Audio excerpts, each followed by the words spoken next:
నమస్తే, welcome to open debate. నేను విజయ్. ఏపీలో పీఆర్సీ జీవోల రగడ రాజుకుంది. అడిగినంత ఫిట్మెంట్ ఇవ్వకపోయినా సర్దుకున్న ఉద్యోగులు హెచ్ఆర్ఏ తగ్గించడంపై మండిపడుతున్నారు. అర్ధరాత్రి విడుదల చేసిన ఆ జీవోలను వెంటనే వెనక్కి తీసుకోవాలని డిమాండ్ చేస్తున్నారు. మరోవైపు అప్పటికే ఆగ్రహంగా ఉన్న ఉద్యోగులపై ఏపీ సీఎస్ చేసిన వ్యాఖ్యలు మరింత ఆజ్యం పోశాయి. దీంతో ఉద్యోగ సంఘాలు ఒక్కసారిగా రోడ్డుకెక్కాయి. నిరసన ప్రదర్శనలతో హోరెత్తిస్తున్నాయి. ఇవాళ ఉపాధ్యాయ సంఘాలు కలెక్టరేట్లను ముట్టడించగా రేపు సీఎస్కు సమ్మె నోటీసు ఇవ్వాలని నిర్ణయించాయి. జీవోలు రద్దు చేసే వరకు పోరాటం ఆపబోమని ప్రకటించాయి.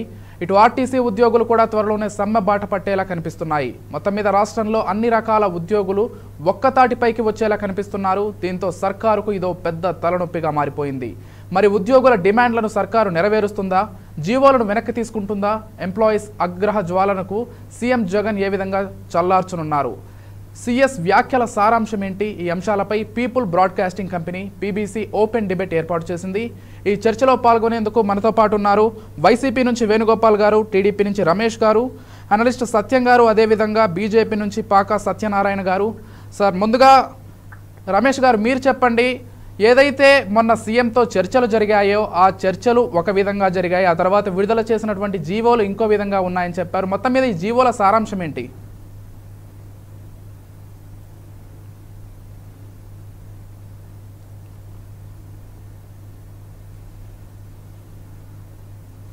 ఎస్ రమేష్ గారు చెప్పండి. సీఎం గారు ఏవైతే హామీలు ఇచ్చారో అవి ఒక విధంగా ఉన్నాయి, ఆ తర్వాత పీఆర్సీకి సంబంధించిన ఏదైతే జీవోలు విడుదల చేశారో అవి ఇంకో విధంగా ఉన్నాయనే ప్రధానమైనటువంటి ఆరోపణలతోటి ఈరోజు ఉద్యోగ సంఘాలు రోడ్డెక్కాయి. సో దానికి సంబంధించి ఏం చెప్తారు? ముఖ్యంగా జీవోల సారాంశం ఏంటంటారు? ఈ రాష్ట్రంలో 13 లక్షల మంది ఉద్యోగులు ఈ రోజు రోడ్డున పట్టాల్సిన పరిస్థితి వచ్చేసింది. ఈ రాష్ట్ర ప్రభుత్వము చెప్పిన విధంగా ఫిట్మెంట్ 27% ఇచ్చి పిఆర్సీ వచ్చే వరకు జీవోని 23% ఇవ్వడంతో ఆగ్రహంలో ఉన్నారు ఉద్యోగస్తులంతా కూడా. ఇప్పుడు ప్రపంచంలో ఎక్కడా జరగలేదు. ఇచ్చి దీన్ని 4% వచ్చేసి మళ్ళీ రికవరీ చేసుకోవటం అనేది దుర్మార్గమైన చర్య. ఇది ఏ ప్రభుత్వం ఉన్నా కానీ ఇప్పుడు గతంలో మా తెలుగుదేశం పార్టీ ఉద్యోగస్తులకి అనేక కార్యక్రమాలు అనేక పెట్టే వాళ్ళకి సౌకర్యాలు కల్పించిన తెలుగుదేశం పార్టీని వదులుకుని ఆ చేత్తో ఈ చేత్తో వేసి 151 మంది గెలిపించినందుకు తగిన బహుమతి ఇచ్చాడు జగన్మోహన్ రెడ్డి గారు. ఇది దొంగ జీవోలు, అర్ధరాత్రి ఇచ్చిన జీవోలను వెంటనే రద్దు చేయాలి. కార్మికులు 13 లక్షల మంది కార్మికులు ఈ రోజు రోడ్డు పాలయ్యారు. వాళ్ళని ఆదుకోవాల్సిన ఈ రాష్ట్ర ప్రభుత్వము ఏదో మాట్లాడుతూ ఉంటారు. సిఎస్ గారు వస్తారు, ఆయన ఏదో మాట్లాడుతూ ఉంటారు. అప్పుల పాలైంది అంటాడు. ఎక్కడంటే అప్పుల పాలైంది? ఎందుకంటే ఇది ఇప్పుడు ఏప్రిల్ నుండి దాదాపు తెలంగాణలో వచ్చేసి 62.208 కోట్ల రూపాయల ఆదాయం అక్కడ ఉంటే, ఇక్కడ ఆంధ్రప్రదేశ్ లో 88.618 కోట్ల రూపాయల ఆదాయం ఉంది. ఎక్కడ లేదండి, ఎక్కడ ఆదాయం లేదు. అదేంటంటే కరోనా అంటారు. ఇచ్చిన ఫిట్మెంట్ ఎలా ఇచ్చారు అదే విధంగా 27% ఇవ్వాలని చెప్పి ఈ రోజు రాష్ట్ర వ్యాప్తంగా అనేక మంది కార్మికులు, ఉద్యోగస్తులు, టీచర్లు ఈ రోజు ఉద్యమం చేస్తున్నారు. ఈ ఉద్యమానికి తెలుగుదేశం పార్టీ పూర్తిగా మద్దతు ఇస్తుంది. ఎందుకంటే న్యాయం ఉంది, వాళ్ళ ఉద్యమంలో న్యాయం ఉంది. ఆ ఉద్యమానికి అందరూ కూడా ప్రజలు, ప్రజాతంత్రవాదులు అందరూ కూడా మద్దతు ఇవ్వాల్సిన అవసరం ఉంది. ఈ రాష్ట్ర ప్రభుత్వము సిగ్గుపడాలండి. ఎందుకంటే ఈ రాష్ట్రంలో 13 లక్షల మంది ఉద్యోగస్తుల్ని మోసం చేసినట్టేనండి ఈ రాష్ట్ర ప్రభుత్వం. గ్రాడ్యుటీ హెచ్ఆర్ అండి, హెచ్ఆర్ ఇవ్వటం ఏంటండి, హెచ్ఆర్ తగ్గించడం ఏంటండి? గతంలో హైదరాబాద్ లో ఉండగా 30% హైదరాబాద్ లో ఉంటే అదే వాళ్ళని తీసుకొచ్చి సెక్రటేరియట్ పెట్టి తెలుగుదేశం పార్టీ ఆనాడు చంద్రబాబు నాయుడు గారు 30% ఇచ్చిన చరిత్ర తెలుగుదేశం పార్టీకి ఉందండి. ఆ 30% కాకుండా తీసేసి ఇప్పుడు 16% ఉన్న దాన్ని తీసేసి 16% చేయటం, అలాగే 16% ఉన్న 14.5% ఉన్న దాన్ని తీసుకొచ్చి 8% చేయటం ఎంత దుర్మార్గం ఉందండి. హెచ్ఆర్ పోవటం వల్ల చాలా దుర్మార్గం ఉందండి. ఏదంటే రాష్ట్ర ప్రభుత్వం ఏం చెప్తుందంటే డిఏలు ఇచ్చామంటే డిఏలు ఎవరు సొమ్మండి? డిఏలు ఎవరు సొమ్ము? డిఏలు ఇయ్యాలైపోతారు, రేపిస్తారు. డిఎల్ మేము డిఎల్ ఉన్నారు. ఆ రోజు చంద్రబాబు నాయుడు గారు 3 డిఎల్ అంటే ఉద్యోగస్తులంతా గోల చేశారు. ఈనాడు 7 డిఎలు పెట్టుకుని 7 డిఎల్ 5 డిఎల్ ఇచ్చారు. డిఎల్ ఇచ్చే కుదరదండి. ఇప్పుడు హెచ్ఆర్ తగ్గించడం అనేది ఎక్కడ చెత్త మీద పన్నేస్తున్నారు, అనేక విద్యుత్ మీద పన్ను రేట్లు పెంచేశారు. ఎస్ రమేష్ గారు, డిఏలు కూడా పూర్తిగా ఇవ్వలేదు కదా? ఇవ్వలేదండి. డిఏలు ఇస్తానని చెప్పారు. ఇది దుర్మార్గంగా ఉందండి. ఏంటంటే హెచ్ఆర్ తగ్గించడం అనేది విశాఖపట్నం, గుంటూరు, నెల్లూరు సచివాలయ ఉద్యోగులు, ఇప్పుడు ఏపీ సచివాలయ ఉద్యోగులకి తెలుగుదేశం పార్టీ ఎంత గౌరవం ఇచ్చిందండి. ప్రత్యేక రైలు తీసుకొచ్చి ప్రత్యేక రైలు ఎక్కి మంగళగిరి నుంచి వాళ్ళ బస్సుల్లో సౌకర్యం కల్పించాం. 30% డిఏ ఇచ్చాం, 30% వాళ్ళకి హెచ్ఆర్ ఇచ్చాం. వాళ్ళకి అనేక సౌకర్యాలు కల్పించాం. ఈ రోజు ఉన్నది రాకపోవడం అనేది వైసీపీ ప్రభుత్వానికి తగదండి. ఇది మంచిది కాదు. డిఎల్ తగ్గించడం అనేది, డిఎల్ తగ్గింది ఎట్లా అండి? డిఎల్ తగ్గించడం 16% చేయటం, మిగతా అన్ని చోట్లకి 8% చేయటం. డిఎల్ తగ్గితే ఏమంటే డిఎల్ తగ్గించడం అనేది దుర్మార్గంగా ఉందండి. అలాగే పిఆర్సీ ఫిట్మెంట్ వచ్చేసేవరికి 23% ఇవ్వడం ఏంటండి? అసలుకి ప్రపంచంలో ఎక్కడా లేదండి. ఫిట్మెంట్ 27% ఇచ్చి డిఏ అలాగే 27% ఫిట్మెంట్ ఇచ్చి దాన్ని కోతకొచ్చి 23% ఇచ్చి దాన్ని మళ్ళీ రికవరీ చేయడం ఏంటండి? రికవరీ చేసి ఉద్యోగస్తులకు వచ్చే డబ్బులు రికవరీ చేయడం అంత దుర్మార్గంగా ఉందండి. ఇది ప్రపంచంలో ఎక్కడా లేదండి. అలాగే తెలంగాణలో చూస్తేనే నేర్చుకోండి. ఇది మంచి పద్ధతి కాదు, దుర్మార్గంగా ఉంది. ఇలాంటి జీవోలు ఇవ్వటం, అర్ధరాత్రి జీవోలు ఇవ్వటం, ఈ నల్ల జీవోలు, ఈ జీవోలన్నిటి కూడా వెంటనే రాష్ట్ర ప్రభుత్వం రద్దు చేయాల్సిన అవసరం ఉందని కూడా ఈ సందర్భంగా మనం చేస్తున్నాను. తెలుగుదేశం పార్టీ తరఫున మేము డిమాండ్ చేస్తున్నాం. ఐఆర్ ఇవ్వటం ఏంటండి? ఎవరు దంగా చేసలకి ఐఆర్ ఇచ్చారు. ఐఆర్ ఇచ్చేదంటే మరి డిఎల్ ఎందుకు మేము ఇవ్వలేదు? పిఆర్సీ ఎందుకు ఇవ్వలేదు? 27 కనీసం 30% ఇవ్వాలా? ఇప్పుడు కూడా ఒక ఐఆర్ మించి ఇస్తారు 2-3%. తెలంగాణలో కూడా చూడండి, కేసీఆర్ గారు 30% అలా ఇస్తున్నారు. అలాగా ఇవ్వాలి. కానీ దాన్ని అసలుకి 27 ఫిట్మెంట్ ఇచ్చి 27 నుంచి 4% తగ్గించి 23% ఇవ్వడం అనేది చాలా దుర్మార్గం అండి. ఇది ఎవరు కూడా ఒప్పుకోరండి. తెలుగుదేశం పార్టీ కాదు, అన్ని రాజకీయ పార్టీలు ఉద్యోగస్తులకు మద్దతు తెలపాల్సిన అవసరం ఉందని కూడా ఈ సందర్భంగా మనం చేసుకుంటూ వారి న్యాయమైన పోరాటం. ఎస్ రమేష్ గారు, వేణుగోపాల్ గారిని అడుగుదాం ఇదే అంశం పైన. రాష్ట్ర వ్యాప్తంగా ఉద్యోగస్తులు ఉపాధ్యాయులు అందరూ తెచ్చి అసలు గందరగోళం చేస్తున్నారు. దీనిపైన సమాధానం చెప్పాల్సిన అవసరం ఉంది రాష్ట్ర ప్రభుత్వానికి. వేణుగోపాల్ గారిని అడుగుదాం. దీన్ని తీవ్రంగా ఖండిస్తున్నాం. వేణుగోపాల్ గారు మీరు చెప్పండి. ఫైన్. వేణుగోపాల్ గారు మీరు చెప్పండి. 48% ఫిట్మెంట్ ఎక్స్పెక్ట్ చేశారు. సరే 48% లేదు, సగానికి తగ్గించారు ఫిట్మెంట్ 23%. అయినా కానీ ఉద్యోగస్తులు ఊరుకున్నారు. అయినా కానీ హెచ్ఆర్ఏ కూడా తగ్గించారు. మీరు ఏదైతే అద్దెకు సంబంధించింది కూడా తగ్గించేశారు. ఏ విధంగా చూడొచ్చండి దీన్ని? సార్, ముందుగా 99 టీవీ యాజమాన్యానికి, సిబ్బందికి, అదే విధంగా ప్యానెల్లో ఉన్న పెద్దలకి అందరికీ నా నమస్కారం సార్. ఈరోజు ఏదైతే ప్రభుత్వ ఉద్యోగులు ఖచ్చితంగా ప్రజలకు ప్రభుత్వంతో పాటు అదేవిధంగా వాళ్ళు ఉద్యోగస్తులు కూడా అంతే సేవ చేసుకుంటూ ఉన్నారు. కాబట్టి ఖచ్చితంగా వాళ్ళకి జీతాలు అనేది ఖచ్చితంగా పెంపు అనేది జరగాల్సిందే. అందుకనే జగన్మోహన్ రెడ్డి గారు 2019లో ఎన్నికల్లో గెలవడం 2 నెలల్లోనే ఫిట్మెంట్ చేయడం జరిగింది. ఐఆర్ 27%. అంటే ఆ రోజు ప్రభుత్వ ఉద్యోగులు ఏ విధంగా కష్టపడుతున్నారో, ఏ పరిస్థితిలో ఉన్నారో, చంద్రబాబు నాయుడు ముత్తుకున్నా ఆయన టైంలో పిఆర్సీ పెంచలేదు.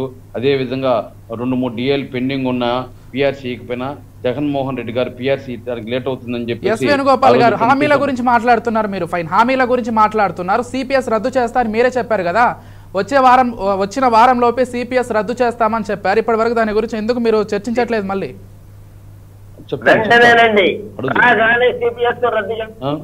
ఆ రోజు పిఆర్సీ ఇవ్వలేదు. అదే విధంగా ఆయన డిఎల్ పెండింగ్ ఉంటే జగన్మోహన్ రావడం 27% ఐఆర్ ఇవ్వడం జరిగింది. పిఆర్సీ మళ్ళీ నేను పరిశీలించి ఎంత ఇవ్వాలి ఏమని చెప్పి చేస్తామన్నాడు.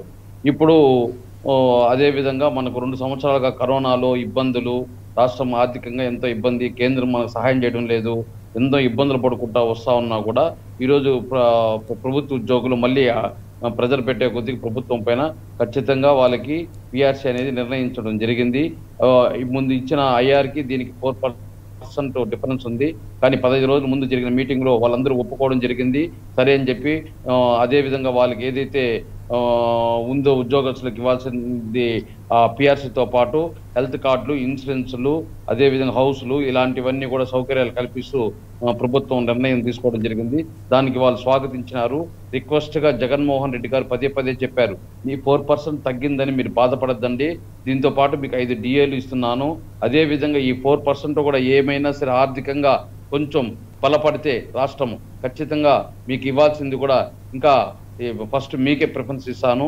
ఈరోజు ప్రజలతో ఈరోజు ప్రజా సంక్షేమ కార్యక్రమాలతో పాటు ఉద్యోగస్తులు కూడా నాకు ముఖ్యమే కాబట్టి పరిపాలనకు రెండు ముఖ్యం కాబట్టి ఖచ్చితంగా మీకు ఇవ్వాల్సిన పెండింగ్ ఉండే కూడా ఇస్తామని చెప్పారు.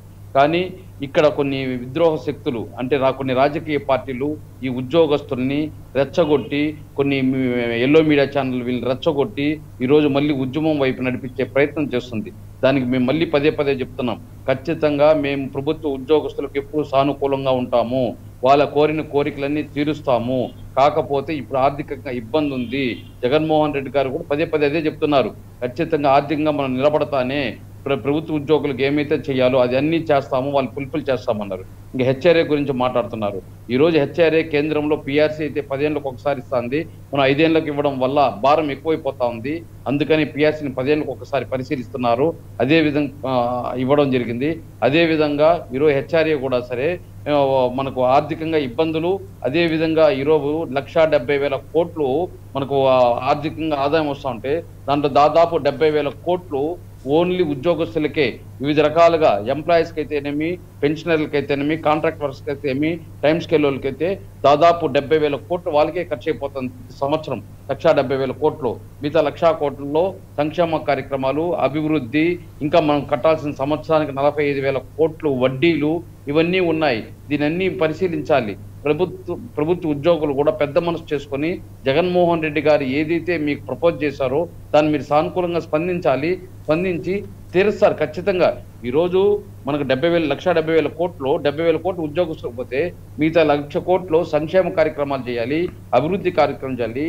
మన రాష్ట్రంలో ఇంతకు ముందు చేసిన ప్రభుత్వాలు ఇప్పుడు మనం చేసిన అప్పులకు వడ్డీలు కట్టాలి.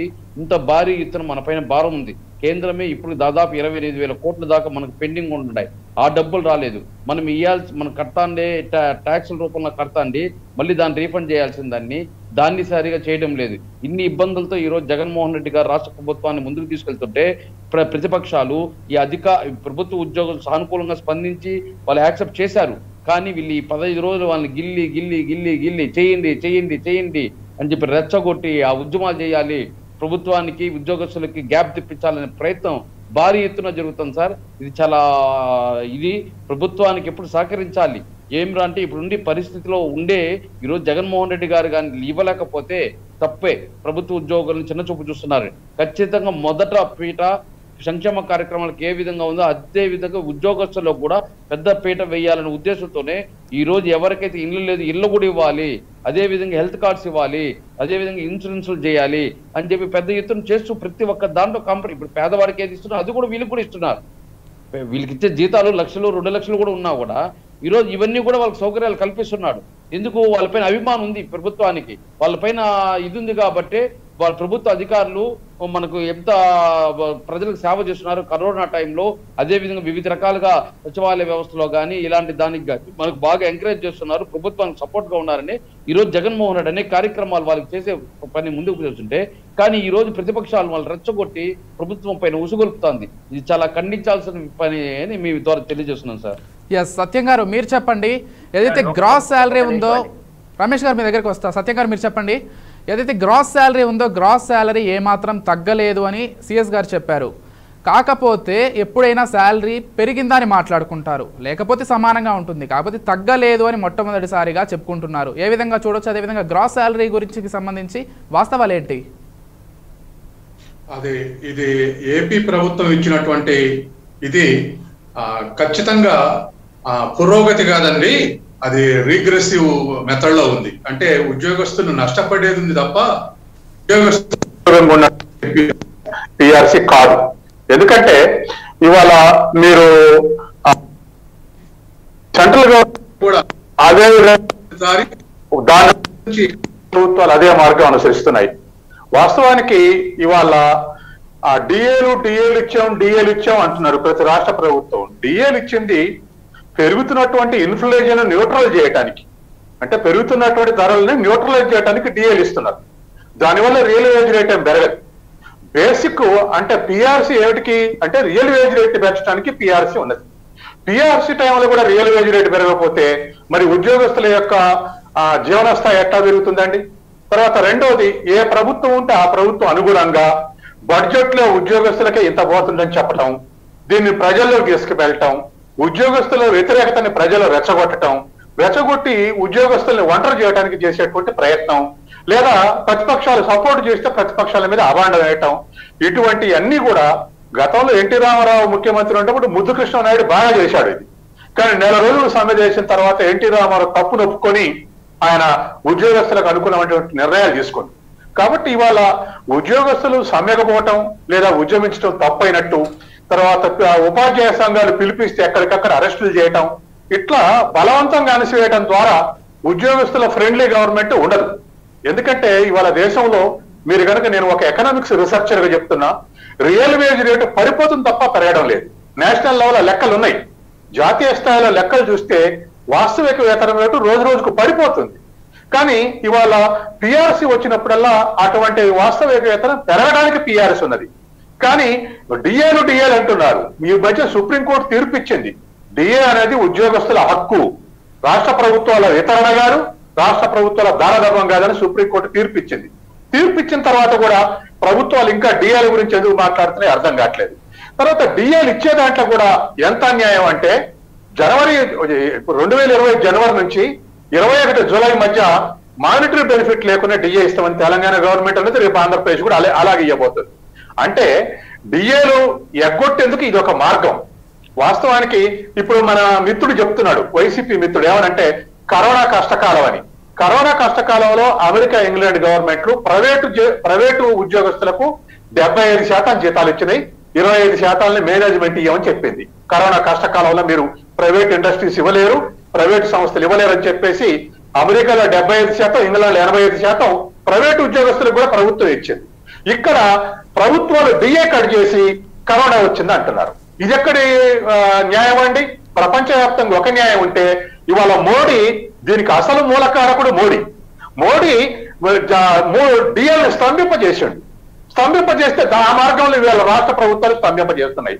కాబట్టి ఇవాళ ప్రభుత్వ ఉద్యోగస్తులకే, మీరు ఎవరైనా ప్రభుత్వ ఉద్యోగస్తులు మీరిచ్చిన జీతాలతోటి కోటీశ్వర్లు అయ్యిరా, ఇవాళ మొత్తం సంపద అంతా కార్పొరేటీకరణ అవుతుంది, కార్పొరేట్ వర్గాల చేతుల్లోకి సంపద అంతా పోతుంది. కానీ జీతాల మీద బతికే వాళ్ళని, ఉద్యోగస్తుల మీద, కార్మికుల మీద సమస్యలు వచ్చినప్పుడల్లా వీళ్ళకు వ్యతిరేకంగా ఇగో వీళ్ళ జీతాలు ఎంతున్నాయనో, లేకపోతే వీళ్ళకు డిఏలు ఇన్ని పెరుగుతున్నాయనో, ఇవన్నీ ప్రజలకు తీసుకుని ప్రజలు రెచ్చగొట్టడానికి ప్రయత్నం చేస్తా ఉన్నారు. ప్రతి ప్రభుత్వం ముందు ఆ పని చేస్తూ ఉంది, తర్వాత ఆ ఉద్యోగస్తుల మీద మెడ మీద కట్టి పెడుతుంది. ఇక ఏపీ పిఆర్సీ విషయానికి వచ్చినప్పుడు ఎప్పుడైనా బేసిక్ ఐఆర్ కలిపి దాని మీద ఎంత ఫిట్మెంట్ ఇవ్వాలని నిర్ణయిస్తారు. కానీ అదేం లేకుండానే 27 కన్నా 23కు ఫిట్మెంట్ ఇస్తామని చెప్పేసి ఓ గ్రాస్ శాలరీ టీచర్లు లెక్క చేసి మనకు ఛానల్స్ లో చూపెడుతున్నారు. ఏది మాకు ఇప్పుడు ఈ ప్రకారం చేస్తే 56 వేల జీతం 47 వేలకు వస్తుంది, లేదా 49 వేలకు వస్తుందని. ఒక్కొక్కళ్ళు ఒక్కొక్క బేసిక్ ను బట్టి ఒకళ్ళకు కొంత పెరగొచ్చు, కొంతమంది తగ్గొచ్చు. మొత్తం మీద మాత్రం ఇది ప్రోగ్రెసివ్ గా, ఎప్పుడైనా శాలరీస్ ప్రోగ్రెసివ్ ఉండాలి, దాంట్లో రియల్ వేజ్ మరీ ప్రోగ్రెసివ్ ఉండాలి. ఇవన్నీ మానిటరీ వేజెస్. ఈ మానిటరీ వేజెస్ ని, ద్రవ్య వేతనాలని ప్రజలకు చూపెట్టి పెంచుతున్నాను ఓదరగొట్టి ప్రజల్ని, ఉద్యోగస్తులకు రెచ్చగొట్టడం కరెక్ట్ కాదు. గతంలో జయలలిత ప్రభుత్వం 1,70,000 మందిని డిస్మిస్ చేసింది. కానీ ఆవిడే ఓడిపోయిన తర్వాత చివరికి వచ్చి మళ్ళీ రీఇన్స్టిట్యూట్ చేయాల్సి వచ్చింది. కాబట్టి ఎక్కడ ఉద్యోగస్తులు, కార్మిక వర్గాల్ని అన్యాయం. ఇప్పుడు మొత్తం జాతీయ ఆదాయంలో 4 కాంపోనెంట్లు ఉంటాయి, అందులో వేజ్ కూడా ఒక కాంపోనెంట్. రోజు రోజుకు వేజ్ కాంపోనెంట్ పెరుగుతుందా, లేదా కార్పొరేట్ వర్గాల ప్రాఫిట్ కాంపోనెంట్ పెరుగుతుందా? కమాన్ లెక్క చేయమనండి. నేను ఒక రీసెర్చ్ గా అడుగుతున్నా, కేంద్ర ప్రభుత్వం కానీ రాష్ట్ర ప్రభుత్వాలను కానీ. వేజ్ కాంపోనెంట్ రోజు రోజు పెరుగుతుంది ఆ జాతీయ సంపదలో. ఇవాళ $230 ట్రిలియన్ మన జాతీయ సంపద పెరిగింది, జాతీయ ఆదాయం. అందులో మేజర్ కాంపోనెంట్ కార్పొరేట్ వర్గాలకు లాభాలు చొప్పున పోతున్నాయి. మనకు లెక్కలు రోజు ఇస్తూనే ఉన్నారు. 73% సంపద 10% మంది లోపు కార్పొరేట్ వర్గాల చేతుల సంపద కేంద్రీకృతమైంది. వీళ్ళు ఇచ్చిన జీతాలతోటి ఎవరైనా ఉద్యోగస్తులు ఒక కోటీశ్వరుడు అయినట్టుగా ఏమన్నా ఎగ్జాంపుల్స్ ఉంటే చెప్పవానండి. బతకడానికి ఇచ్చేటువంటి జీతాల మీద కత్తి పెట్టి అది ప్రజల్ని వ్యతిరేకంగా రెచ్చగొట్టి ఈ విధమైనటువంటి దానికి పోవడం కరెక్ట్ కాదు. ఎందుకంటే ఉద్యోగస్తులు అంటే వేరు కాదు. ప్రభుత్వం ఏం చెప్తుందంటే ఉద్యోగస్తుల మీద ఖర్చు పెట్టిన బడ్జెట్ అంటున్నారు. ఉద్యోగస్తులు పార్ట్ ఆఫ్ ది గవర్నమెంట్. ముఖ్యమంత్రి నుంచి చపరాసి వరకు, ముఖ్యమంత్రి నుంచి ఎంపీటీసీ వరకు, చీఫ్ సెక్రటరీ నుంచి చపరాసి వరకు కూడా మొత్తం గవర్నమెంట్ అంటే ఎమ్మెల్యేలు మంత్రులే కాదు, చీఫ్ సెక్రటరీ నుంచి చపరాసి వరకు కూడా గవర్నమెంటే. కాబట్టి జీతాలు 5వ తారీఖు 6వ తారీఖు వేసి కూడా బ్రేకింగ్ న్యూస్ వేసుకున్నారు కదా. జీతాలు కూడా 5వ తారీఖు 6వ తారీఖు వేసి ఏదో మేము వేసేసామని బ్రేకింగ్ న్యూస్ వేశారు కదా. అసలు అది కాదండి, ఈ మధ్య కొత్త సంప్రదాయం.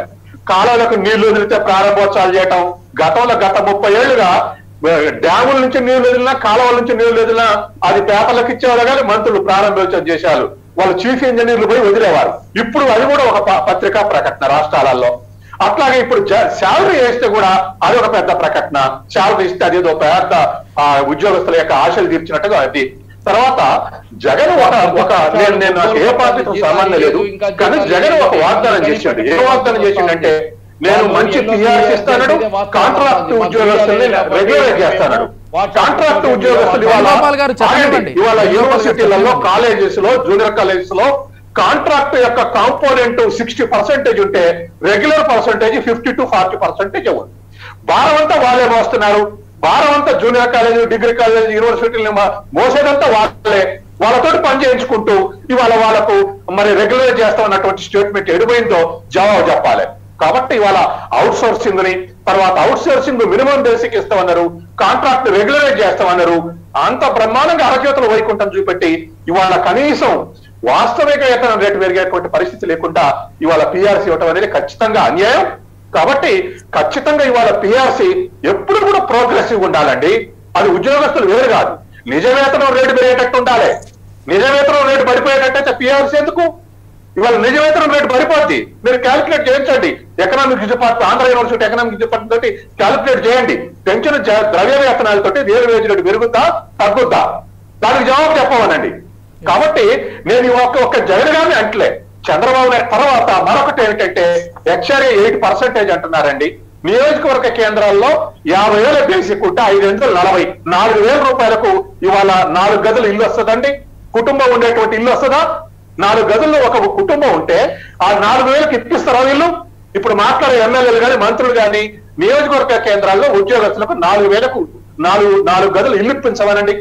లేదా అమరావతి, గుంటూరు, విజయవాడలో 16% అంటున్నారు కానీ 8,000కి ఇల్లు ఇప్పించమనండి.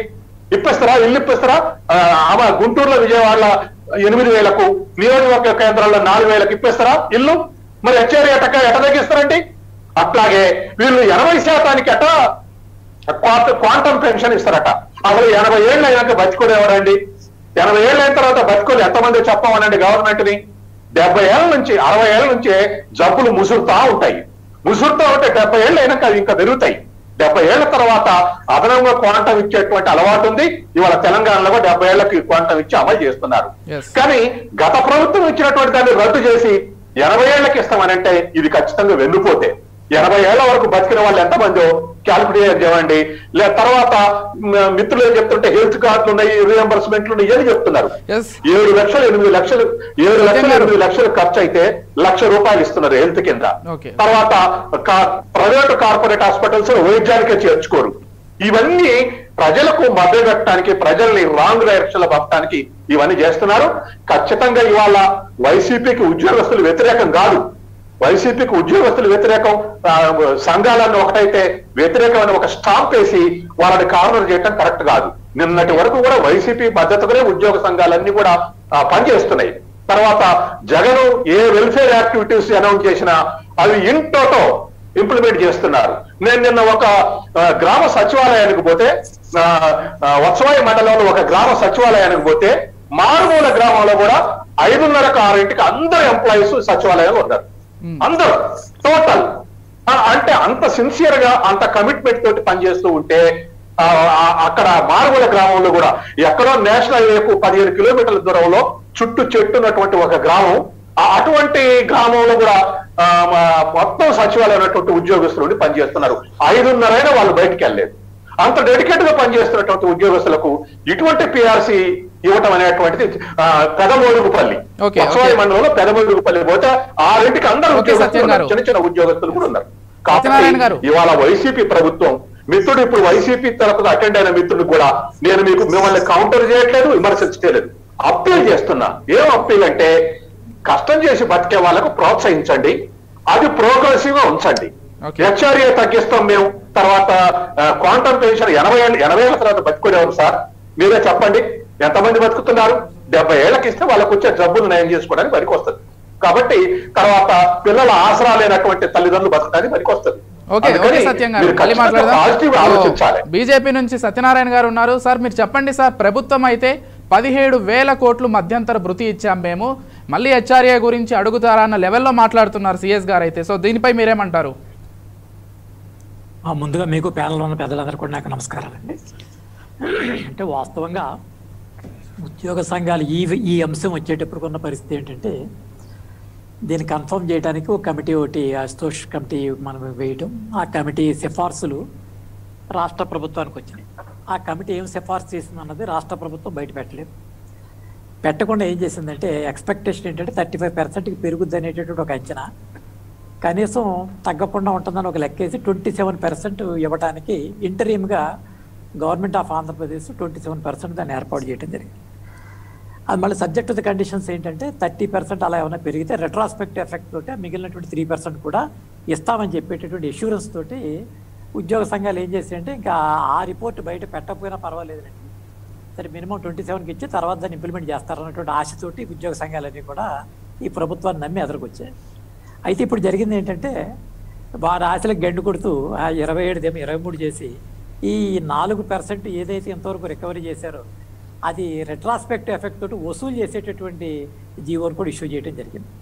సో ఎప్పుడైతే ఈ రకమైనటువంటి పరిస్థితి వచ్చిందో అసలు ఆ కమిటీ రిపోర్ట్ బయటికి రాకుండా ప్రభుత్వంతో ఒప్పందం కుదుర్చుకుని ఈ ఎంప్లాయీస్ ఈ అక్కర్లేని రాజకీయం చేసుకున్నారు. ఇందాక వారు చెప్తున్నారు ప్రభుత్వం ఏం చెప్తే చేసే ప్రభుత్వం వాళ్ళు చెప్తే చేయటువంటి చట్టం ఎలాగుంటే అట్లా చేయాలి. ఏ పార్టీ రూలింగ్లో ఉంటే ఆ పార్టీకి అనుకూలంగా పనిచేసినప్పుడు పరిస్థితులు ఎలాగే ఉంటాయంటారు. ఇది ఒక తార్కం. మిమ్మల్ని ఆల్రెడీ దాకా ఎవరు చేయమన్నారు? రూల్ ప్రకారం చేయండి, కాన్స్టిట్యూషన్ ఫ్రేమ్లో పనిచేయండి. కాన్స్టిట్యూషన్ ఫ్రేమ్ ఏ ప్రభుత్వం వస్తుంది వాళ్ళు ఈయన ఉంటాడు, పోతే ఆయన ఉంటాడు. ఇవాళ ఉద్యోగ సంఘాల మీద ఏ రకమైనటువంటి అవిశ్వాసం ప్రజల్లో వచ్చింది? ఏళ్ళు నచ్చిన గవర్నమెంట్ తీసుకొచ్చి గెలిపించేటటువంటి పరిస్థితి వీళ్ళ చేతిలో ఉంది. వీళ్ళే రిటర్నింగ్ ఆఫీసర్, అసిస్టెంట్ రిటర్నింగ్ ఆఫీసర్గా ఉంటున్నారు. వీళ్ళ వాస్తవాన్ని వదిలేసి రాజకీయాలు చేస్తున్నారు. రాజకీయంలో ఉద్యోగులు లేదు, ఉద్యోగస్తులే రాజకీయం చేస్తున్నారు అనే భావన ఈ సమాజంలో నిర్మాణమైంది. ఇప్పుడు ఆ పరిస్థితి ఆ ప్రభుత్వాన్ని పడగొట్టి ఈ ప్రభుత్వాన్ని తీసుకురావడం, ఈ ప్రభుత్వం ఇప్పుడు మళ్ళీ వెసులుబాటులోకి వెళ్ళింది. మేము వ్యతిరేకించాలి. కాన్స్టిట్యూషన్ వ్యతిరేకించి జగన్ ఎవరంటే జగన్ వాళ్ళు ఉంటాడు, రేపు వెళ్తాడు, చంద్రబాబు ఉంటాడు, వెళ్తాడు. ఉద్యోగ సంఘాలు ఇవాళ కోర్టుకు వెళ్ళారు. ఉద్యోగ సంఘాలు కాన్స్టిట్యూషన్ ఫ్రేమ్లో వాళ్ళు హైకోర్టులో పిటిషన్ ఫైల్ చేశారు. ఇప్పుడు వాళ్ళకి మీకు ఈ సర్వీస్ రూల్స్లో ఒక బేసిక్ సంబంధించినటువంటి ఇష్యూ మీద దానికి సంబంధించినటువంటి రేషియోస్ ప్రకారం అన్ని పెరిగేటటువంటి పరిస్థితి ఉంటుంది. డేర్నెస్ అలవెన్స్ ఎలా పెరుగుద్ది, హెచ్ఆర్ఏ ఎలా పెరుగుద్ది, వీటన్నిటి మీద కూడా ఉంది. హెచ్ఆర్ఏ పెరిగే దాని మీద కూడా హెచ్ఆర్ఏ గురించి కూడా మీకు చెప్తాను. ఒక మున్సిపాలిటీలో ఒక కార్పొరేషన్లో కానీ ఒక మున్సిపాలిటీలో కానీ ట్యాక్స్ ఫిక్స్ చేసేటప్పుడు అక్కడ ఒక మున్సిపాలిటీ అక్కడ ఆ ఏరియాలో వచ్చేటటువంటి అద్దెల మీద దానికి ఉన్నటువంటి వాల్యూని బట్టి వాళ్ళు ఒక ఫార్మెట్ తయారు చేస్తున్నారు. ఆ ఫార్మెట్ ఆధారంగానే ఇక్కడ హెచ్ఆర్సీ ఇస్తున్నారంటే దానికి దీనికి సంబంధం లేదు. వారు చెప్పిన విషయం కరెక్ట్. అది 16,000కి గుంటూరులో అద్దెకుంటే 8,000 ఇస్తే 8,000 ఎక్కడి నుంచి వస్తుంది? అలాగని 16,000కి అక్కడ గవర్నమెంట్ ఆఫ్ ఆంధ్రప్రదేశ్ లోకల్గా వాళ్ళు అక్కడ పన్ను వసూలు చేస్తున్నారు. దాని మీద లోకల్గా హౌస్ ట్యాక్స్ బేస్ చేసేది ఎక్స్క్లూజివ్గా రెంటల్ ఆధారంగా వచ్చేటటువంటి పరిస్థితి. అది కూడా రెసిడెన్షియల్ లొకాలిటీకి సంబంధించి అగ్రిగేట్కి కట్టే పరిస్థితి. కాబట్టి ఆ రకంగా ఇవ్వాల్సినటువంటి అవసరం ప్రభుత్వంపై ఉన్నది. అయితే ఇక్కడ జరిగేటటువంటి పరిస్థితి ఏంటంటే ఈ రకమైనటువంటి చాటుమాటు ఒప్పందాలు, ఈ ఒప్పందాల వల్ల జరిగేటటువంటి పరిస్థితి వాళ్ళ బయటకు వచ్చేది, వాళ్ళ తేడతెల్లమైంది. అందుకనే ఎవరన్నా తెలీదా, అమాయకంగా జరిగిందా లేదా తెలియక జరిగిందా అంటానికి మొత్తం ప్రభుత్వాన్ని నడిపేది ఉద్యోగులు. వారికి తెలియని విషయాలు ఏమంటే ఉద్యోగ అధికారంలో ఉన్నాడు 5 సంవత్సరాలు ఉంటాడు, 30 సంవత్సరాల పాటు వాళ్ళు అక్కడ ఉంటారు. ఏం జరుగుతుందన్నది ప్రతి జీవో విడుదలైంది, ఎక్కడ విడుదలైంది, అందులో లూప్స్ ఏంటి, లూకోనాస్ ఏంటి అన్నీ వాళ్ళకి తెలిసినట్టు ఎవరికి కూడా తెలియదు. అది పంచాయతీ విలేజ్ సెక్రటేరియట్ నుంచి మీకు దాదాపుగా స్టేట్ లెవెల్ సెక్రటేరియట్ వరకు కూడా ఒక జీవో ఇష్యూ అయితే అందులో ఏ ప్యాచెస్ ఉంటాయి ఏంటని కూడా తెలుసు. చెప్పరు. కొన్ని సందర్భాల్లో ప్రజాహితం కోరి చేసేటటువంటి విషయాలు లేవు. ఒకటి రాజకీయ హితమే లేదా తమకు సంబంధించినటువంటి వ్యక్తిగతమైన ఎజెండాలతో వెళ్తున్నారు. వారిపై ఇంకో మాట అన్నారు, దీనికి కారకుడు మోడీ అన్నారు. మోడీ చేసేటువంటి మోడీ తీసుకొచ్చిన విధానాలు వేరు, ఆ పద్ధతులు వేరు. మేము గవర్నమెంట్ ఏం చేస్తే కాన్స్టిట్యూషన్ ఫ్రేమ్లో ఈవెన్ మోడీ కూడా అబౌవ్ ది కాన్స్టిట్యూషన్ వెళ్ళడానికి లేదు. కాన్స్టిట్యూషన్ ఎట్లాగొంత కాన్స్టిట్యూషన్ ఫ్రేమ్లో వెళ్ళాల్సిన పరిస్థితి ఉంది. డిఏల విషయంలో చెప్పారులేండి, డిఏల విషయంలో మోడీ గారు కూడా ఆపారని చెప్పారు. డిఏల విషయంలో మాట్లాడుతూ కేంద్ర ప్రభుత్వం డిఏలు ఆపింది, ఇప్పుడు రాష్ట్ర ప్రభుత్వం ఆపితే ఏముంది అన్నట్లు చెప్పారు. దాని గురించి చెప్పండి. కేంద్ర ప్రభుత్వం డిఏలు వేయడానికి కూడా ఆ డిఏని ఫిక్స్ చేయడానికి వాళ్ళకి ఇచ్చే బేసిక్ శాలరీకి ఆధారంగా డిఏల మీద కాంట్రవర్సీస్ ఉన్నాయి. దానికి ఒకటి ఏంటంటే కమిషన్స్ వేసి దాన్ని సెర్చ్ చేయడం ఒక పద్ధతి. రెండోది జ్యుడిషియల్ మ్యాటర్కి వెళ్తారు, ట్రిబ్యునల్స్కి వెళ్తారు. వీళ్ళ తర్వాత మనం చెప్పినా వాళ్ళు అంగీకరిస్తారు. ఎందుకంటే దీనికి ఎంత వ్యవహారం ఇప్పుడు నేను చెప్పేటువంటి విషయాలు నాయి కూడా కావు. డెఫినెట్గా రేపు పొద్దున వీళ్ళు ఎఫిడవిట్స్ అన్ని కూడా ఈ ఎంప్లాయీ సంఘాలన్నీ కూడా ఫైల్ చేస్తారు. వాళ్ళ రైట్స్ని వాళ్ళు ప్రొటెక్ట్ చేసుకుంటారు, వాళ్ళు ఎదురుకెళ్తారు. కానీ ఇక్కడ మీరు అడిగే పాయింట్ ఏంటంటే ఇక్కడ జగన్ సర్కారు అవుట్ రైట్గా వాళ్ళు ఇచ్చినటువంటి హామీలన్నీ కూడా వారు రివర్స్లో తీసుకొచ్చారు. జాగ్రత్తగా తీసుకుంటూ కోపప్ చేసుకుంటూ తీసుకొచ్చి 11th అవర్లో వెనక్కి తీసుకొచ్చి రెట్రాస్పెక్టివ్ ఎఫెక్ట్ తోటి మీకు మేలు చేస్తానని చెప్పి ఆ 27 కాదు 35% వచ్చినా మేము ఇస్తానని చెప్పి ఇప్పుడు ఎంతవరకు మీకు ఇచ్చింది కూడా ఎక్కువ కాబట్టి తీసానని చెప్తూ ఇంకా ఆశ్చర్యకరమైన విషయం ఏంటంటే 62 ఇయర్స్కి ఎన్హాన్స్ చేశాం కాబట్టి సంతృప్తి పడబను, లేకపోతే మేము ఇంకోటి పెంచాము సంతృప్తి పడబను, ఇలాగా సంబంధం లేనటువంటి ప్రకటనలు ఒక రకంగా చేయడం. అది కాక ఇంట్రెస్ట్ ప్రయారిటీస్ కూడా లేవు. నిన్న కూడా చెప్పాను, నేను ఈ గవర్నమెంట్ ప్రయారిటీస్ కేవలం వాళ్ళ అధికారంలో కొనసాగడానికి ఖర్చు పెట్టేటటువంటి సంక్షేమ పథకాలు ఖర్చు పెడతారు తప్ప ఇక మిగిలినటువంటి ఫ్రేమ్ ఏ అడ్మినిస్ట్రేటివ్ ఫ్రేమ్లోనూ వాళ్ళు ఖర్చు చేసేటటువంటి నైజం ఈ గవర్నమెంట్లో కనపడటం లేదు. వాళ్ళకేంటి ఓట్ బ్యాంక్ కావాలా, ఆ ఓట్స్ కావడం కోసం ఇంత కాకపోతే 10 రెట్లు అప్పు చేశారు. వాళ్ళేంట్లేండి, ప్రతి ప్రభుత్వం ఓట్ల కోసమే కదా. ఈరోజు వైసీపీ ఏంటి, మీ బీజేపీ అయినా టీఆర్ఎస్ అయినా ఏదైనా ఓట్ల కోసమే కదా.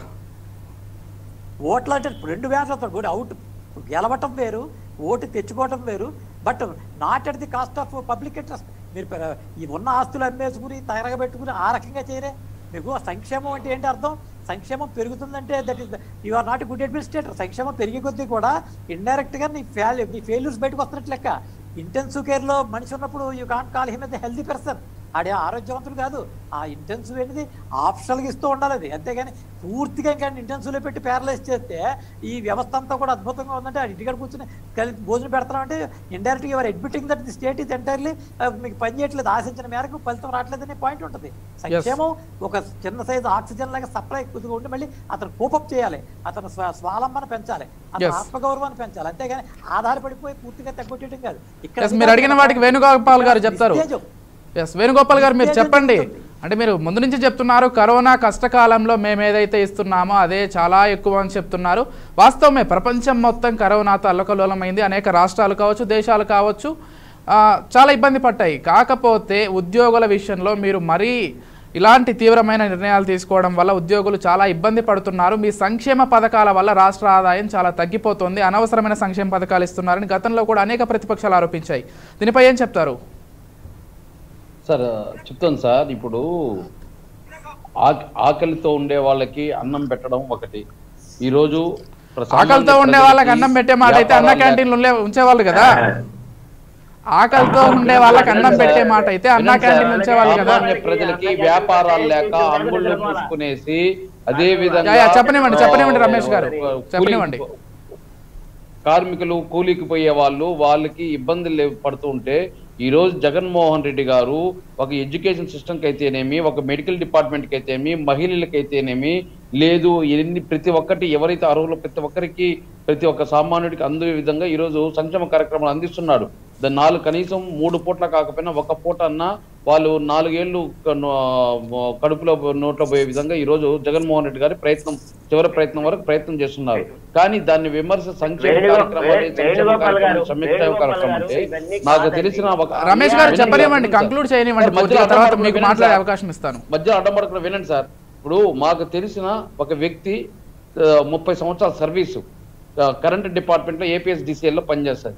ఆమె జీతం ఎంత తెలుసు? స్వీపర్కి 1,30,000 జీతం, 1,30,000 జీతం, 30 ఏళ్ళ సర్వీస్ ఆమెకి 1,30,000 రూపాయల జీతం ఆమెకు వస్తాము. అంటే వీళ్ళు కనీసం 3 పూట్ల తిన్నా 1 పూట అన్న సామాన్య ప్రజలకు పెట్టాలా లేదా? ఈ రోజు ప్రభుత్వ ఉద్యోగాలు వాళ్ళు కష్టపడుతున్నారు, వాళ్ళు ఏం ఖాళీగా కూర్చొని చెప్పలేదు, వాళ్ళు టైం మెయింటైన్ చేస్తారని చెప్పలేదు. వాళ్ళు కరోనా టైంలో కూడా ఎంతో కష్టపడి ప్రజలకు అందుబాటులో ఉన్నారు. వాళ్ళకి కావాల్సినవి సేవ చేసిన విషయంలో కానీ ఇంకో విషయంలో కానీ అధికారులు ముందుండే చేశారు. కానీ ఈ రోజు నేను చెప్పడము కనీసం వాళ్ళు 1,30,000 రూపాయలు ఒక వ్యక్తికి స్వీపర్కి జీతం వస్తా ఉందంటే 30 years సర్వీస్ ఉండే వ్యక్తికి ఏపీఎస్డిసిఎల్ లో సామాన్యుడికి కనీసం దాంట్లో ఒక 10,000 రూపాయలన్నా రావాలా లేదా? 10,000 రూపాయలు ఆదాయం కల్పించే పరిస్థితిని ప్రభుత్వం తావాలా లేదా? ఈ రోజు వచ్చే 1,70,000 కోట్లు దాదాపు 50% ప్రభుత్వ ఉద్యోగస్తులకే వెళ్తుంది. డైరెక్ట్ గా ప్రభుత్వ ఉద్యోగస్తులకి జీతాల రూపంలో, పెన్షన్ రూపంలో, వివిధ రూపాల్లో వెళ్తోంది. అలాంటిది సామాన్యుడికి ఏదో సంవత్సరానికి 10,000 20,000 ఇస్తే దానిపైన గగ్గోలు పడతారు. మీరు సంక్షేమ కార్యక్రమాలపైన ఉండే అంత ఇంట్రెస్ట్ ప్రభుత్వ ఉద్యోగస్తులపైన లేదంటే, ప్రభుత్వ ఉద్యోగస్తులపైన లేకపోతే రావడం 2 నెలలకే 27% ఎందుకు ఐఆర్ ఇవ్వడం జరిగింది? ఎందుకు ఈరోజు వాళ్ళు ఇల్లు అడిగితే ఇల్లు ఇవ్వడం జరిగింది? ఇల్లు వాళ్ళకు అంతంత జీతాలు తీస్తా ఉన్నా కూడా హెల్త్ కార్డులు ఎందుకు ఇస్తున్నారు? ఎందుకు ఇస్తున్నారు సార్? ఈ ప్రభుత్వ ఉద్యోగస్తుల పైన ప్రేమ ఉంది జగన్మోహన్ రెడ్డికి. వాళ్ళు కష్టపడుతున్నారు, వాళ్ళకు కూడా మనం తోడ్పాటు చేయాలని చెప్పి ఈ రోజు సామాన్య ప్రజలతో పాటు అధికారులు, ప్రభుత్వ అధికారులకు కూడా చేతినిచ్చే విధంగా ముందుకు తీసుకుంటున్నాడు. ఒక 4% ఐఆర్ లో ఐఆర్ కి పిఆర్సీ డిఫరెన్స్, అదే విధంగా ఒక హెచ్ఆర్ఏ డిఫరెన్స్, ఆ రెండు కూర్చొని సానుకూలంగా ఖచ్చితంగా సత్యనారాయణ గారు ఏదో అడుగుతున్నారు, అడగనివ్వండి. సత్యనారాయణ గారు ఆల్రెడీ ఇంత ముందు సబ్మిషన్ లోనే జగన్మోహన్ రెడ్డి సిట్టింగ్ లోనే చెప్పాడు వాళ్ళకి ఆదాయం ఏ మాత్రం పెరిగినా ప్రభుత్వ ఉద్యోగులకు అవకాశం కల్పిస్తారు. వేణుగోపాల్ గారు సత్యనారాయణ గారు ఏదో అడుగుతున్నారు, అడగనివ్వండి.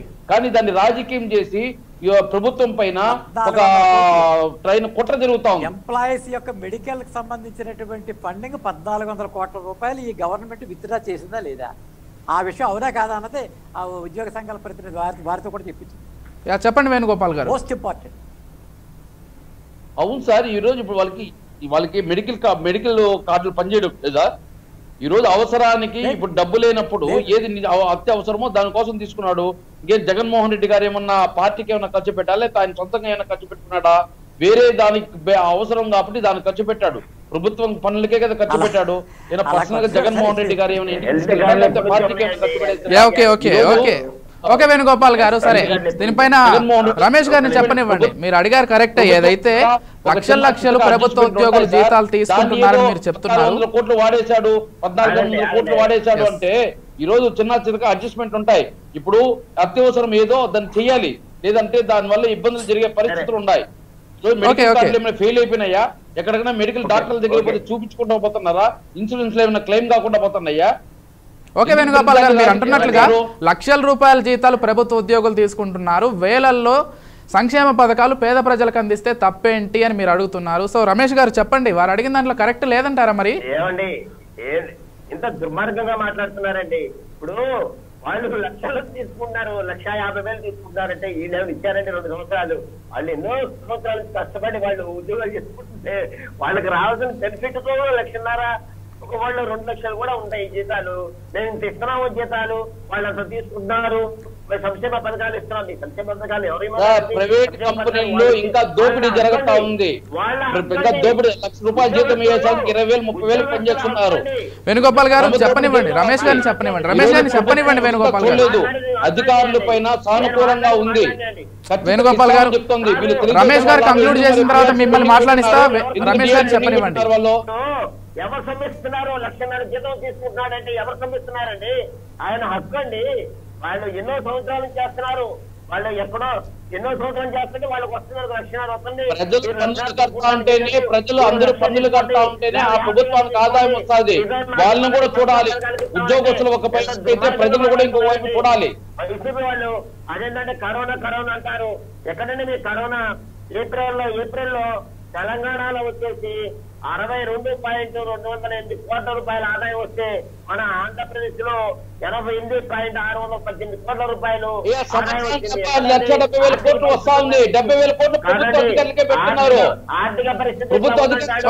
ఆర్థిక పరిస్థితి గురించి మాట్లాడదాం.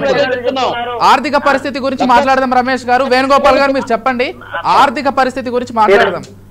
ఆర్థిక పరిస్థితి ఎలా ఉందంటారు? ఎక్కడ ఉందండి చెప్పండి.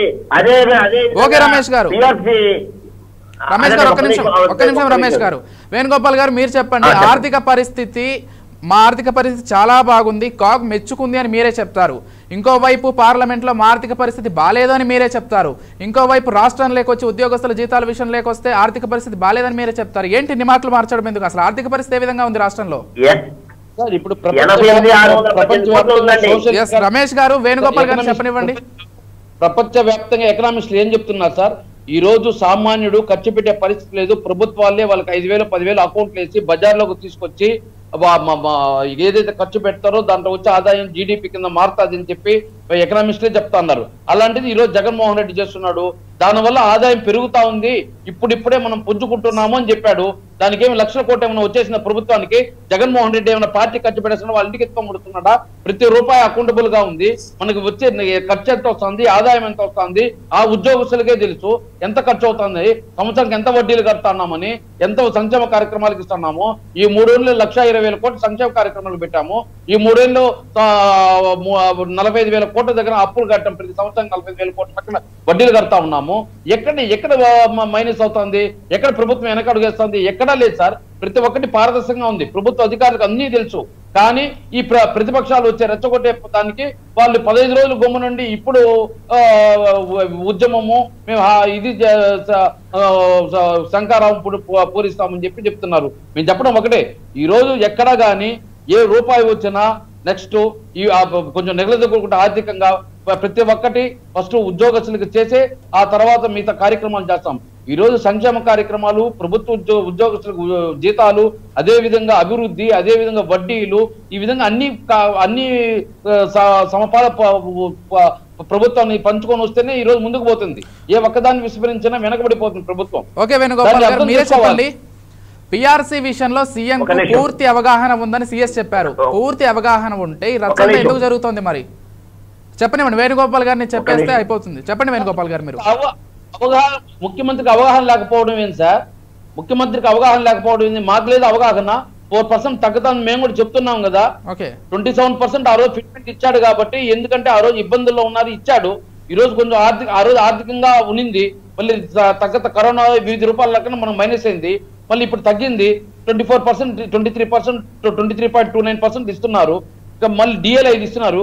ఇప్పుడు అదే కానీ వేరే రాజకీయ పార్టీలు ఏం చేస్తుంటాయంటే ఇదే ఉద్యోగస్తులకి డిఏలు మొత్తం ఇచ్చుండ్రు. పిఆర్సీ ఏదో పెంచేసి 1 డిఏనో 2 డిఏను వాళ్ళ ముఖాన్ని కొట్టేసి చేతులు దులుపుగా ఉంటుంది. అది మంచిదైంది. ఈ రోజు అది కాదు జగన్మోహన్ రెడ్డి గారు. ఇప్పుడు డిఏలు వాళ్ళు గ్రాస్ అంతా కలుపుకొని దాంట్లో వచ్చేదాన్ని 24% పెరిగితే ఈ రోజు జీతాలు పెరుగుతాయి. పెరగదాం, వాళ్ళు కూడా పెరగలేదని చెప్పలేదు. కానీ మాకు పిఆర్సీ ఇచ్చిందంటే ఈలేదే అంటున్నాడు. 4% తగ్గింది కదా, దాన్ని పెంచండి అని వాళ్ళు కూడా అడుగుతున్నారు. మేము కూడా పెంచే శక్తి లేదు. ఈరోజు డిఎల్ 30%, పిఆర్సీ 23%, మొత్తం 53% అవుతుంది. దాంట్లో 27% పోయినా కూడా మిగతా 23% పెరిగినట్టే కదా మీకని ప్రభుత్వం లెక్కలు చెప్తుంది. వాళ్ళు ఏం చెప్పారు? పిఆర్సీకి ఐఆర్సీకి తేడా ఉండే 4% గురించి వాళ్ళు మాట్లాడుతున్నారు. అది అందరూ యాక్సెప్టబుల్. ఏం ముఖ్యమంత్రికి తెలియదా? వేణుగోపాల్ గారు ఒక మాట ఏనండి, మీరు చెప్పేది అంతా ఎలా ఉందంటే ప్రభుత్వము ఆర్థికంగా ఇబ్బంది మీరు మాట్లాడేశారు. చెప్పనివ్వండి రమేష్ గారిని చెప్పండి. కాదండి, మీరు ఇచ్చారు వచ్చేసి పిఆర్సీ వచ్చేసి 4% తగ్గించారు. హౌస్ రెంట్ వచ్చేసి 4% తగ్గించారు. 14.5% ఉండేది 8% చేశారు. అంటే 8% తగ్గించారు. మేము ఇవ్వలేమంటారేంటండి? అసలు నాకు అర్థం కాదు. ఒక గుంటూరులో ఒక ఇల్లు తీసుకోవాలంటే 15,000 రూపాయలు తక్కువ రావట్లేదు. అదే వచ్చేసి విజయవాడలో 20,000 ఉంటుంది. ఇచ్చారు తగ్గించడం ఏంటండి అసలు? ఇచ్చారే. అలాగే డిఎల్ ఇచ్చామంటారు. ఎవరు డిఎల్ అండి? ఇవాళ ఇవ్వకపోతే రేపు ఇస్తారు, రేపు కాబట్టి ఎల్లుండి ఇస్తారు. డిఎల్ అనేది మేము ఇచ్చాము, మేము సంక్షేమ పథకాలు పెట్టుకోవాలి. ఈ సంక్షేమ పథకాల పక్కన పెట్టండి. డిఎల్ ఇవ్వడం అనేది వాళ్ళ హక్కు అండి. వాళ్ళకి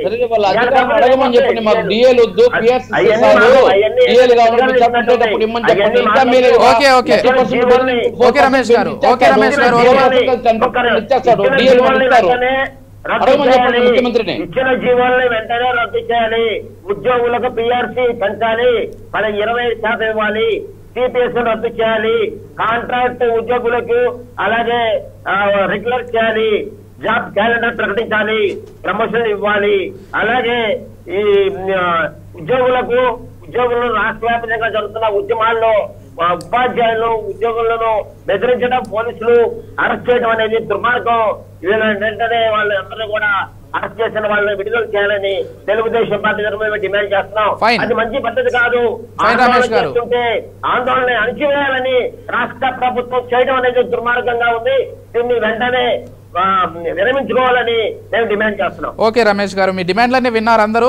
పోతే బీజేపీ నుంచి సత్యనారాయణ గారు మీరు చెప్పండి, కాంట్రాక్ట్ ఉద్యోగుల విషయం ఖచ్చితంగా మనం మాట్లాడాలి. ఎందుకంటే కాంట్రాక్ట్ ఉద్యోగులను క్రమబద్ధీకరణ చేయాలనేది మొదటి డిమాండ్.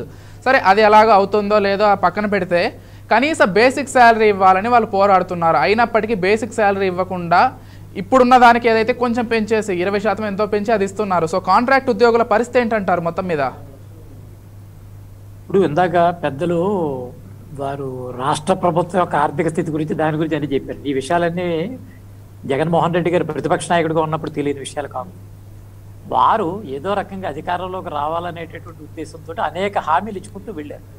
ఇవాళ వాస్తవాన్ని అమలు చేసేటటువంటి పరిస్థితిలో ఈ ప్రభుత్వం కొత్తగా ఎవరికి తెలియకుండా గత ప్రభుత్వం అప్పులు చేసిన విషయం కానీ, వడ్డీలు కట్టే విషయం కానీ, రాష్ట్రానికి వచ్చే ఆదాయ వనరులు కానీ, సోర్స్ కానీ అంతా అది స్టాట్యూటరీ, దానికి ఏ రకమైన మార్పు లేదు. ఎందుకంటే బడ్జెట్ ఎలాట్ అయింది కాబట్టి అందులో ఉద్యోగులకు ఇచ్చే జీతాలు పోను, స్టాట్యూటరీ ఎక్స్పెండిచర్స్ పోను, ఇక మిగిలినటువంటి అమౌంట్ ఎంత ఉంటుంది అన్నది అది ఓపెన్గా ఉన్నది.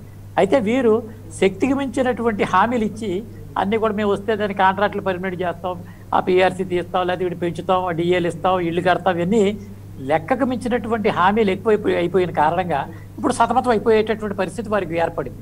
దీనికి తోడు ఈ ప్రభుత్వం ఆర్థికంగా వనరులను పెంచుకునేటటువంటి ప్రయత్నం లేకపోవడంతో దానికి మరొక సోర్స్ లేదు.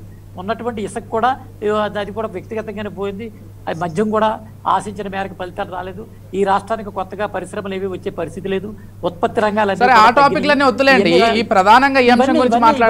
ఇవన్నీ మైనస్ లో ఉంటాయి. ఈ మైనస్ లో ఉన్నప్పుడు జరిగేటటువంటి పరిస్థితిలో ఇప్పుడు కాంట్రాక్ట్ ఉద్యోగులను పర్మనెంట్ చేయాలి. కాంట్రాక్ట్ ఉద్యోగులు పర్మనెంట్ చేయాలన్నటువంటి చాలా కాంట్రాక్ట్ ఉద్యోగులు ఎక్కడి నుంచి వచ్చారు? ఇది మన అందరూ కూడా తెలుసు. ఎన్ఎంఆర్స్ అని పూర్వం 87లో 86లో గవర్నమెంట్ ఆఫ్ ఆంధ్రప్రదేశ్ 81 నుంచి దాన్ని ఇంప్లిమెంట్ చేసేవారు. అయితే 5 years నాన్ బ్రేకబుల్గా ఉంటే దాన్ని రెగ్యులరైజ్ చేయమన్నారని చెప్పి దాన్ని కూడా క్యాన్సిల్ చేసి కాంట్రాక్ట్ ఉద్యోగులు పెట్టారు.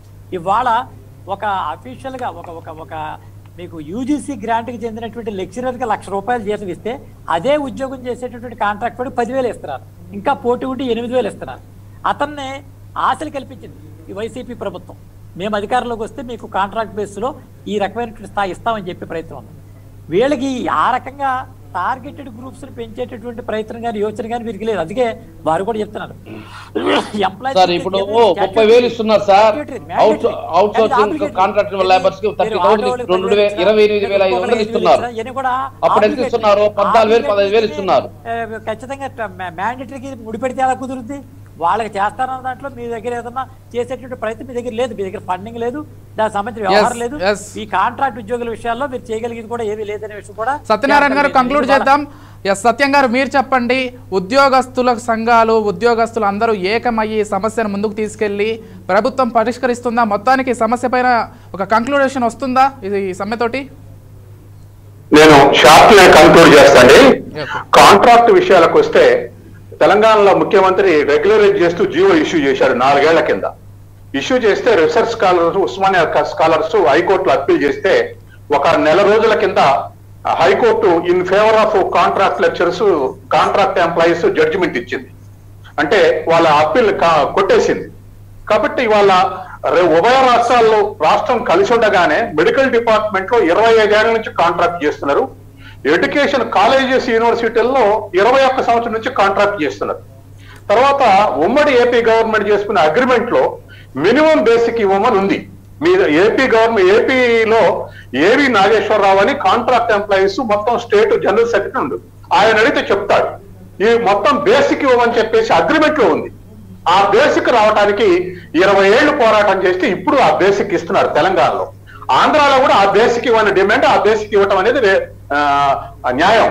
తర్వాత రెగ్యులరైజ్ చేస్తూ తెలంగాణ గవర్నమెంట్ ఇచ్చిన దాన్ని అపోజ్ చేస్తే కూడా హైకోర్టు కొట్టేసింది. రెగ్యులరైజ్ చేయాల్సిందని ఇచ్చింది. కాబట్టి ఏపీలో కూడా ఇప్పుడు రెగ్యులరైజ్ చేయడానికి తెలంగాణ హైకోర్టు ఇచ్చిన జడ్జిమెంట్ ఆంధ్ర హైకోర్టులో పెడితే అది కూడా ఫేవర్ వచ్చే అవకాశం ఉంది. ఇప్పుడు జగన్ వెంటనే కాంట్రాక్ట్ ఎంప్లాయీస్, అన్ని డిపార్ట్మెంట్ ఉన్న కాంట్రాక్ట్ ఎంప్లాయీస్ ను రెగ్యులరైజ్ చేయడం న్యాయం. వాళ్ళకి 21 ఏళ్ల నుంచి పనిచేస్తే, 25 ఏళ్ల నుంచి పనిచేస్తే వాళ్ళ పిల్లలు పెళ్లిళ్ళకి వచ్చారు. కానీ వీళ్ళకి రెగ్యులరైజ్ కాలే. కొంతమంది పిల్లలు రెగ్యులర్ ఎంప్లాయ్మెంట్ సంపాదించుకుంటూ వీళ్ళు మాత్రం కాంట్రాక్ట్లే ఉన్నారు. అటువంటి దుస్థితులు ఉన్నారు కాబట్టి అది ఒక విషయం వేణుగోపాల్ గారి దృష్టికి తీసుకొస్తున్నా. తర్వాత రెండోది ఏమిటంటే ఉద్యోగ సంఘాల విషయానికి వస్తే సామాన్యులు ఎట్ట బతకాలి, మరి వీళ్ళకి ఎంత జీతాలు ఇస్తారంటే ఆంధ్రప్రదేశ్ జీడిపి 10 లక్షల కోట్లు, ఒక 50,000 కోట్లు అటు ఇటుగా.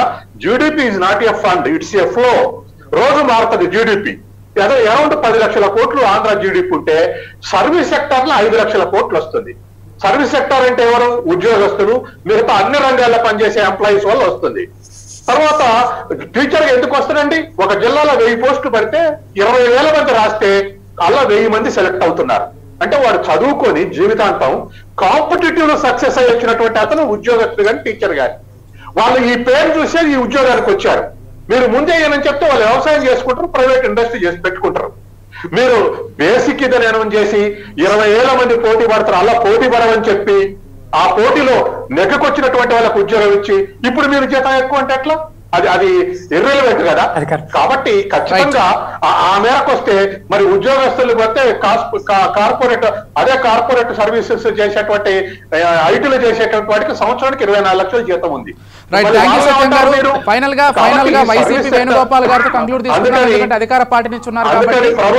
అందుకని ప్రభుత్వం ఖచ్చితంగా ఐఆర్ని మించినటువంటి ఫిట్మెంట్ ఇవ్వటం, తర్వాత హెచ్ఆర్ఏ, తర్వాత 70 ఏళ్లకు ఇచ్చేటువంటి క్వాంటాన్ని మళ్ళీ అప్గ్రేడ్ చేయటం, యథావిధిగా మార్చడం చేస్తే ఉద్యోగస్తులు దారికి వచ్చే అవకాశం ఉంది.